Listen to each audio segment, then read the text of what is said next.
they said that the cameras from the Young Dolph scene wasn't actually working that day. The one camera that would have caught everything that happened, they said it was turned off.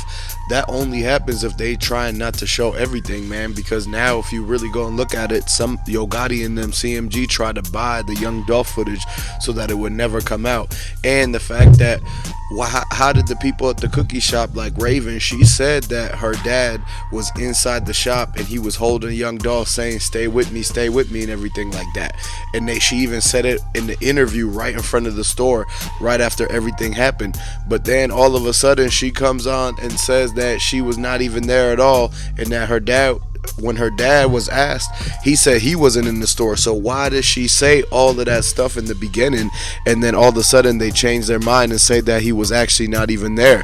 It was to save themselves. And the reason why, like, CMG bought the footage and had Jay-Z try to sell CMG is because if the Rico comes out, they're gonna take down everybody that was a part of hating on Young Dolph. And the only people that he had ops at the time was yogotti, moneybaggyo, blacyoungsta, Govan, bigjook, especially bigjook, because you got to remember back in those songs that Gotti and Young Dolph were doing, they were dissing each other back and forth, but it was really Gotti who started the whole thing, man, because you see why when Young Dolph got asked on the Breakfast Club, he said that he couldn't respect Gotti for trying to throw his artist under the bus just to sign Dolph, and so that means that he wasn't a true person that could actually do any type of business with Dolph. Dolph had morals, ethics, things like that, and this is what people liked about him. If you guys support Young Dolph, go ahead and drop the Dolph emojis in the comment section, like the video, subscribe to the channel, because now that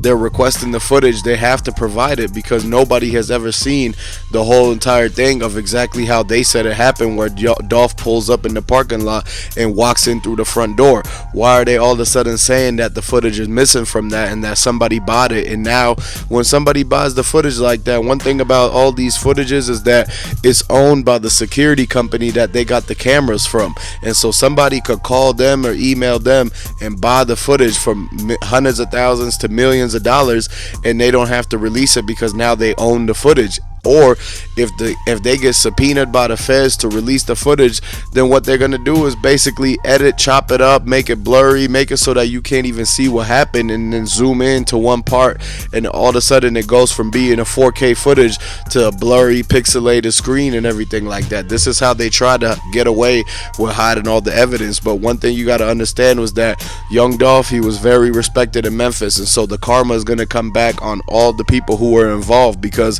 he didn't deserve to have this happen. And a lot of people know for a fact that he was the only person who was really looking out for his community and trying to think about getting everybody out the hood and how to change the mentality so that people don't have to keep struggling anymore. But they took that all away, man, and they're wrong for that. And now they have to answer to the karma and any other things that come out about this, because they're on the wrong side of this whole thing. That's why everything, they keep crashing out. blacyoungsta brother gets hit up, Gotti's brother gets hit up, moneybaggyo loses wife and everything like that, and they all basically having something happen to them because it's the downfall of them being involved in this whole entire situation. Like, they could have just sat back quiet, got their money, continued on with their whole entire lives and everything like that, but they made it a point at some time to put their money together and put a hit out for Young Dolph. And this is why everybody knew in Memphis that it was money on somebody's head, and the word on the street was they were putting $100,000 to $500,000 on Dolph's head, and they were paying out anybody from any group in Memphis. And this is why it took a lot of people to set up Young Dolph. They had the people at the cookie shop working with them. They had a lot of people who was standing out there with the phones as witnesses and everything. And then they told when the MPD came up to them, they told them they didn't see nothing. They told them it was a white Mustang when it was really not even a white Mustang. It was a foreign car. And then they pointed in a direction, and that's not even the direction that the car went. Anytime somebody does that, it's because they're trying to throw off the people into not being able to get the justice for Young Dolph. And it was a lot of people working against him.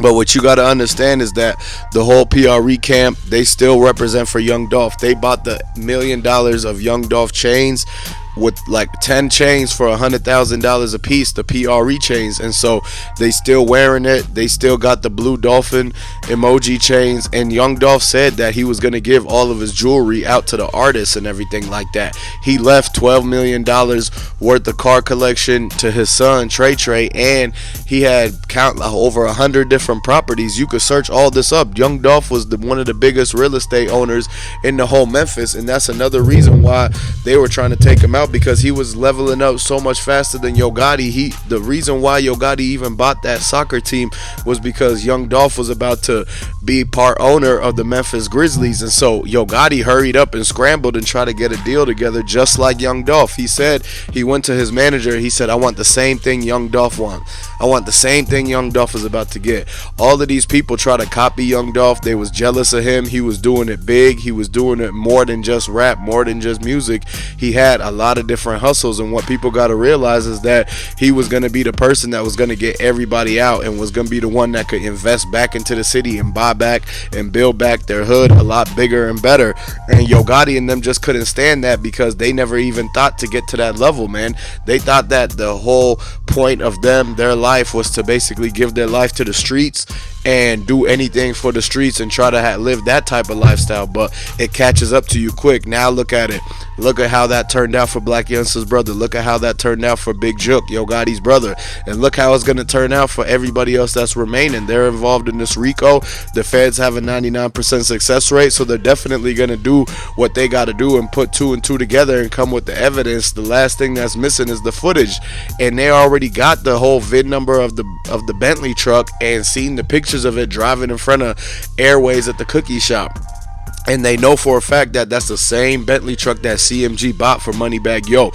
So all it did was basically whatever they did trying to be there on the scene, all that planning and plotting, they forgot about the fact that they're all on camera and they got caught driving the car that only belongs to them. This is how the feds are going to be able to solve this whole entire RICO, because when they did this, they forgot that they weren't super geniuses and you can't get away with everything, man. This isn't a movie. This ain't Ocean's 11. You can't just try to put money on somebody's head, have them get dropped, and you're driving by in the most expensive car in the whole state, and then act like you weren't even there. But he was when Yo Gotti went live 15 minutes after Young Dolph got hit up, he was literally like down the street a mile or two away on the same exact road that the cookie shop is on, and that's how people know that he was inside that Bentley truck, because the Bentley truck was headed in that direction. So once the feds released the picture of that black Bentley Bentayga truck worth $450,000, and it was given to moneybaggyo by CMG, and then Ari, moneybaggyo's girlfriend, posted the video of her with the keys when moneybaggyo hand delivered it to her house at the driveway. And one of the subscribers and people that actually live in Memphis, like the actual sources said, they live on the same street and they see that Bentley parked outside every single day, until one day the tow truck came with the whole fed tow truck and they took it away because they were actually trying to get that sent to a chop shop and everything like that. But once they dusted it for the fingerprints, they found the same fingerprints from bigjook, the same fingerprints from Govan, blacyoungsta, and everybody that was actually Young Dolph's ops, or the people that was hating on Young Dolph. And what you got to understand is that they wanted to beef with Young Dolph. Young Dolph didn't want to beef with them. He just didn't respect them because they were not about what they said. That they were actually not, like, they weren't on the same level as him, and they didn't have the same mentality to try to work together or anything like that. They've been trying to take him out for years, man. This is nothing new. This is not new news.